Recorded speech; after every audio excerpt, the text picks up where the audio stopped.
All right, y'all. So we're gonna talk about Boyz in the Hood, but before we get out there, I want to talk about what y'all favorite hood classic is. And I'm gonna start.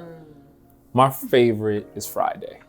I feel like for me, Friday laid the groundwork. It was funny in ways you could relate to. Even though I didn't grow up in the hood per se, I felt like still I could relate to the parent dynamics, the girlfriend situation and whatnot.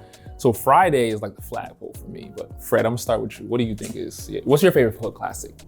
I mean, it's hard to pick a favorite of all of them, but I guess I could run with New Jersey Drive right now. That's really one of my favorites, executive produced by Spike Lee. I think it was one of the first times we got a peek into what's happening in the hood of New Jersey. We always get to see New York, LA in movies, but the surrounding areas not so much. And I think it was just really intriguing to see that what these kids were doing when they had a lot of time on their hands in Newark. Crazy thing is, I'm from Jersey. I don't know if I've ever seen that one.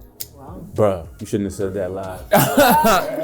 It's cool, but I'm gonna have to check. What, like, when you think about, I guess, what makes that movie different from other ones, what do you feel like is different? I think what those kids were up to was a bit different in terms of what we're used to seeing on camera. It was based on true stories as well. Yeah, it was. A lot of those kids there were hot wiring and stealing cars and taking them to chop shops. Like, that was a thing. That was happening a lot in the Bronx too. But in Newark, that was like, you leave your car for 10 minutes, it's probably gone. It was like a thing for a while. And so it highlighted that era.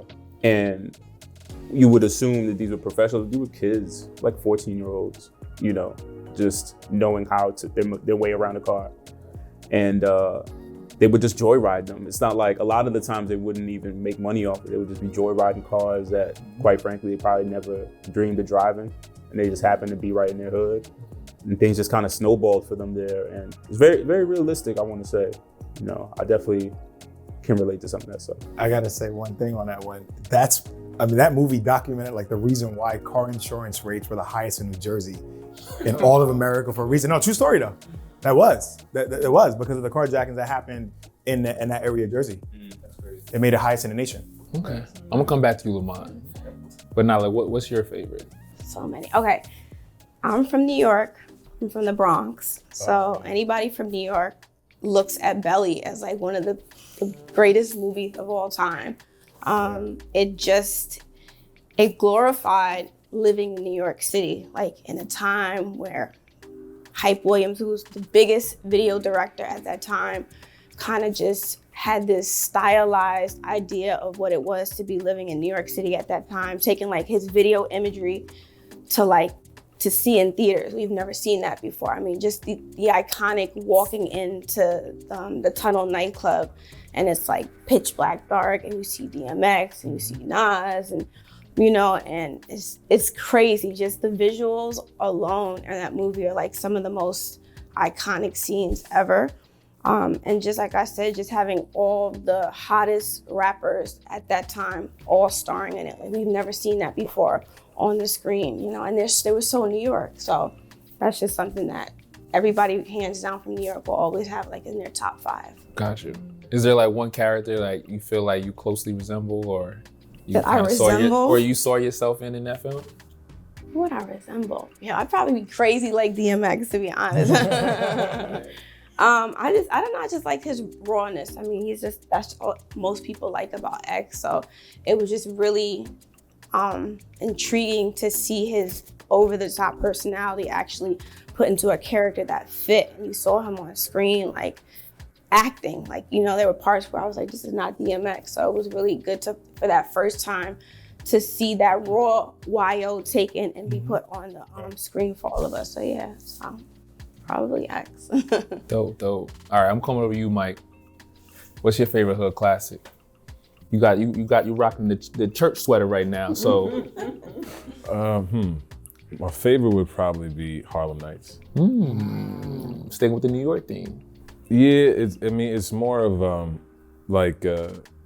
hip hop is such a dominant force in anyone from Western culture's life, be them black or whatever, because it's utilized to sell stuff or just things we use to entertain ourselves or whatever. But I just think Harlem Nights is nothing against hip hop. Like I listen to Rap Caviar today, but it's from a time that wasn't influenced by hip hop or like anything that is like America approved. Like just like we love hip hop, like that's great, but like it's also like America loves it too, and I think there's something there, but that's for a different conversation. But like Harlem Nights is like a time where it's like we're all black, we all want to look great, we all want to have great performances, and it has nothing to do with music. Or it does, but it's like it has something to do with jazz. It has something to do that like with like a form of art that you can't just put on like a Tide Ghost Stick commercial. And like hip hop's great for that, and there's nothing wrong with it, but it's just like if I could take like 20 minutes out of my day and like not have it have anything to do with like or Rick it, I wonder what the outcome of that would be. I don't know if it's good or bad. I just know everyone else that looks like me is open and available to the influence of hip hop 100% of the time. And I wonder what would happen if we like took like 10 minutes and was just like, what's this Nordic smooth jazz about? Like in any context. So like Harlem Nights is like 2 hours of like us on screen, but it's not necessarily like, listen to my, you know what I mean? Or like, my friend's gonna kill me because I made a good music. You know what I mean? Like Juice is great, but it's just everyone saying hip hop stuff and I'm daring to be different in real time and like seeing where it takes the conversation. We respect that. I mean, do you feel like black culture aligns so much with hip hop culture? I mean, it's almost like they're intertwined. And First off, hip hop aligns with us, or like whatever we want to be, right? Like hip hop is our child. Like it's not. Don't let this stuff confuse you. It's like it's a product of us. It's actually a product of like jazz and stuff. It's a product of gospel and soul, which is a product of us. But like again, different conversation. But like. Ask the question one more time, please. I mean, because you said, we all are kind of saying films that align very much with hip hop culture. You were thinking along the lines of something else, and you taking 10, 20 minutes out your day to think about something different. I mean, do you feel like because the lines are so blurred with black culture, hip hop culture, they're one and the same, or do you feel as though? I don't think the lines are blurred. I think they're entangled because it's profitable, but it's not blurred. Because like when a kid gets killed by a police officer, like we know what the lines is very clear. Lines is very clear, it's not blurred. That's like useful verbiage, right? But like it's not blurred. It's entangled, but it's entangled because it's profitable. It's not entangled because it has to be. It's entangled because it's profitable. We see what these lines are. And you'll be reminded of it. God forbid something happens to someone that looks like us, and we're looking at other people that be showing up at the protests and stuff, and we're like, yo, can you tweet something that's not about Lizzo? And then it's quiet. The lines is there. It's not blurred. It's profitable. I appreciate that. Okay, black man. Chazine, kicking it over to you. Me. So mine is actually the same as yours, Friday. Friday's fire. But the thing that, what that mean? No, it's good. Oh, okay. Friday's fire. It's a little shade or something.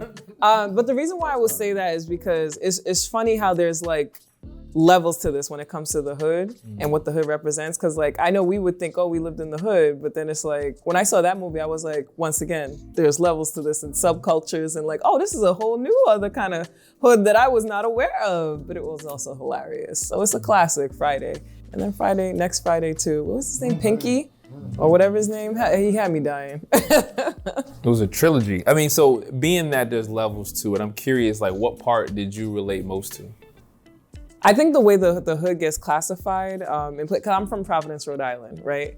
So they look at whatever is the area that has the least, right? And has public housing, et cetera, right? Although I didn't live in public housing, my parents didn't even let me go outside. So that's why I can't fully answer your question, because I'm like, I don't even know what our hood looked like, really, I was inside, but I just felt like I was exposed to a lot more, and I'm like, oh, maybe that's the reason why they have me staying inside too.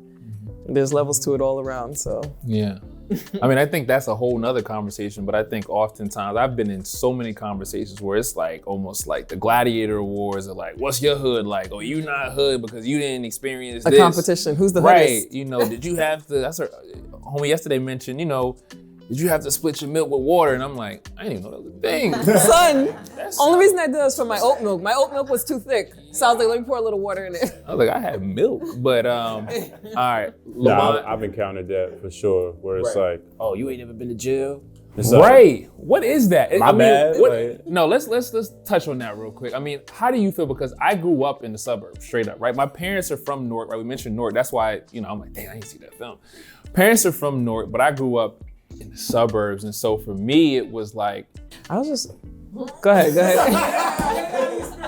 I was just wondering if the only reason why people don't question us about being hood enough anymore is because we're adults, or is it because times have changed? People still do. All right, my brother Lamont, bring us home. I feel like you're gonna come out of left field for some reason, but what's your favorite hood classic? So I'll start by saying this. Look, there are tons of hood classics that we could all name off here. Y'all name some good ones. I'll say that. Great ones even. So I'll give mine, and I'm gonna give my actual answer. So my answer I think is Paid in Full. And I say that for a particular reason. It follows a nice blueprint.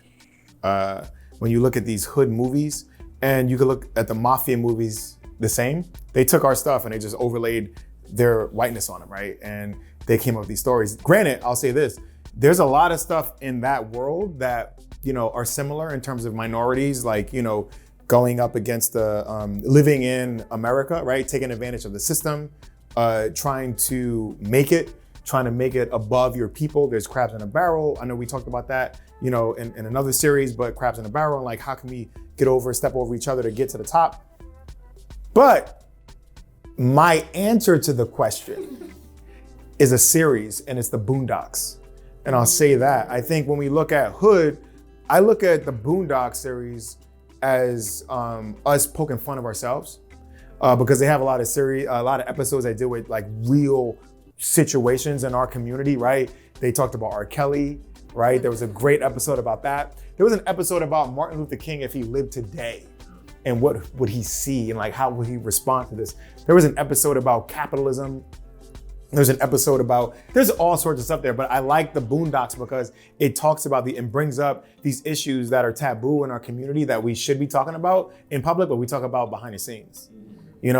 Is R. Kelly really canceled, right? Or, Uncle Tom is a great example of a good conversation to have. Like, where's Uncle Tom stop and start? I'm not saying any political candidates or people who may have been elected by the time this video airs or not, but may or may not, Herschel Walker.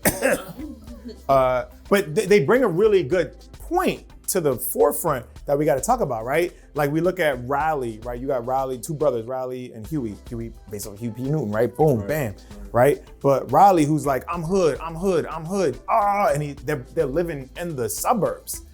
And there's one episode where he gets drafted onto a basketball team because they need help, because the team is mostly white, mostly like they're not good. And he's like, yeah, I'll get on the team. And because he got cornrows and he's got this persona, they think he's gonna be good at basketball. And he sucks. He blows it. And I think that's a great point. Like, one, Black people, we're not a monolith. We're different. We're different in origin. We're different in everything that we do. But also, I think when we look at these movies, that's why I'm gonna bring it back to the movies part, is we look at these hood classics and we say, it's a story of us. Nah, it's a story of where we're going. Like, that's what we should define. And what these movies do instead is define us in where I think the higher ups who greenlight these films want to see us in, which is poverty. We're impoverished, we're neglected, right? There's some kid that wants to make it out and is saved by white people. There's, a cop who's, really dirty and grimy and will get caught out at the end. But end of the day, we got so many other stories. We got artists. We got people who, Basquiat is the only Black artist that people can name, but there are 20,000 others. Shout out, brother, right here. To your point, Come on, Michael. I remember when Black Panther first came out, it was a worldwide thing. And they actually interviewed people, I believe in Korea. And they had asked them, what do you guys think of Black Panther? And their response was, well, we never knew Black people can do that. And so it kind of makes you question, like, well, first of all, this is a Marvel film, so let's start there. But secondly, what movies have you seen? And what impression of Black people do you have? And, there's so much power in cinema. And so have we been glorifying our detriment and putting this on a world scale to say, hey, this is who we are? And while it may be true to an extent, it's nowhere near what we are. You know what I mean? And so I totally feel you on what you're saying. And I appreciate that, Fred. And I think that is the essence of why this series was created, to really see Black life and Black cinema in its full breadth, and not just celebrate, you know, where we're at, but where we're going, and really appreciating it in so many different lenses. And I think Boyz n the Hood really shows you different lenses of Black people, and I just can't wait to dive in more.